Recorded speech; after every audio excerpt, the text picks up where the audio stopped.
Start.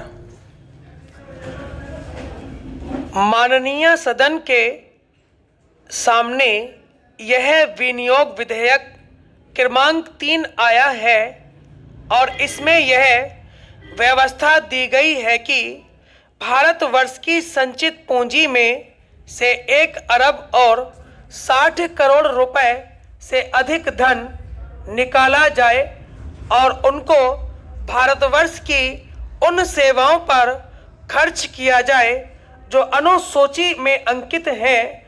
उदाहरण के लिए जैसा कि हमारे पूर्ववर्ती मित्रों ने कहा है, संभवतः इस विनियोग विधेयक में जिन जिन कार्यों के लिए और जिन मंत्रालयों के लिए जितने धन की आवश्यकता है उनकी यहाँ एक सूची दी गई है। इस वर्ष 1968 की अपेक्षा जो विशेषता रही है वह यह है कि जब से बजट आया है तब से भारतवर्ष में सारे किसानों के लिए और उन दूसरे मित्रों के लिए जो किसानी करते रहे हैं उनके सामने एक प्रश्न रहा है और वह प्रश्न यह रहा है कि उनकी सरकार और उनके कुछ बोलने वाले जब तक यह बात कहते फिर रहे हैं कि देश में हरित क्रांति आनी चाहिए। हाँ, हरित क्रांति आ रही है। इससे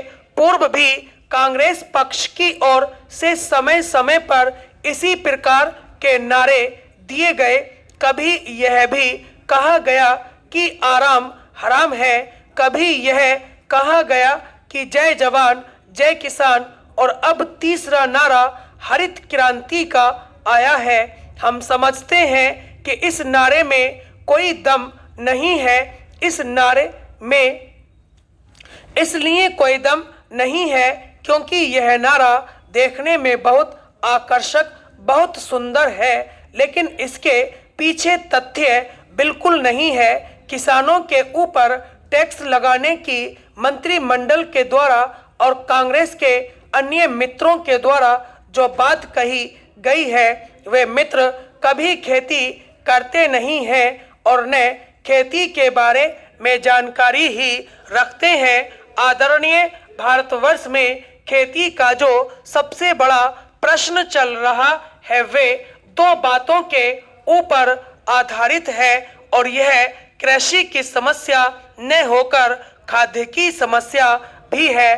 प्रतिवर्ष हम खाद्य के रूप में बाहर से करोड़ों रुपयों का अनाज मंगाते हैं और अनाज का उत्पादन करने के लिए हम प्रति वर्ष करोड़ों रुपयों की खाद मंगाते हैं। कांग्रेस सरकार की तरफ से गत 20 वर्षों में हमारे सामने बार बार कहा गया है, यह बात दोहराई गई है कि अब भारतवर्ष में हम बहुत जल्दी खाद्य के मामले में आत्मनिर्भर हो जाएंगे। हमको खाद्य की चिंता नहीं करनी चाहिए, लेकिन कांग्रेसी मित्रों ने जितने जोर जोर से यह कहा कि हम खाद्य की समस्या सुलझा रहे हैं उतनी ही खाद्य की समस्या उलझती गई है। जनसंख्या की जो बात कही जाती है उसके मामले में हम यह निवेदन करते हैं कि एक बार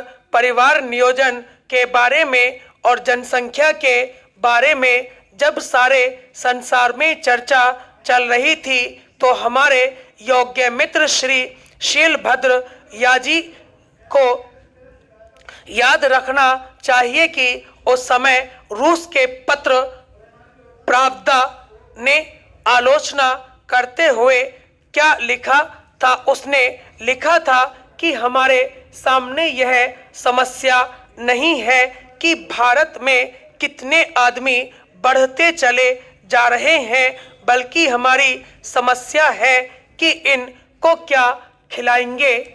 महोदय, शहरी लोगों को जिनके पास खेती नहीं होती है उनको सालाना 3000 की आमदनी तक कोई टैक्स नहीं देना पड़ता, मगर किसानों को इस तरह की कोई छूट नहीं दी गई है। अगर किसानों को 500 रुपया सालाना आमदनी होती है तो भी उन्हें उस पर भूमि राजस्व देना पड़ता है। उनको शहर वालों की तरह टैक्स में किसी तरह की सहूलियत नहीं दी जाती है। तो यह जो अन्याय और विषमता की बात है उसको दूर किया जाना चाहिए। देहात के आदमियों को भी शहर के आदमियों के समान भूमि राजस्व में छूट दी जानी चाहिए। कुछ लोग इसके बारे में अब कहते हैं कि शहर वाले लोगों को म्युनिसिपल टैक्स देना पड़ता है, वैसा देहातियों को नहीं देना पड़ता। लेकिन उनका ऐसा कहना गलत है, क्योंकि गांव का जो किसान है, मजदूर है, कारीगर है या कोई भी छोटे से छोटा गृहस्थ है, उसको ग्राम पंचायत टैक्स देहातों में देना ही पड़ता है। जब वे लोग ग्राम पंचायत टैक्स देंगे, भूमि राजस्व देंगे और फिर उसकी खेती में जो पैदावार हुई उसको बेचने के लिए जब वह शहर चला जाता है, तब उसको शहरों में म्युनिसिपैलिटी का चुंगी कर भी देना पड़ता है। इस तरह से किसानों को करों के बोझ से लाद दिया जाता है। इसकी तरफ हमें गौर करना चाहिए, देखना चाहिए और उसको जितनी सहूलियत हम दे सकते हैं देनी चाहिए। तब वह छोटा किसान पेट भरकर रोटी खाएगा, अपने बाल बच्चों को खिलाएगा और अपने देश में खेती का उत्पादन बढ़ाने की कोशिश करेगा। नहीं तो वह अगर नाराज रहा, दुखी रहा, तो हमारे देश में खेती का उत्पादन किसी हालत में नहीं बढ़ सकता है।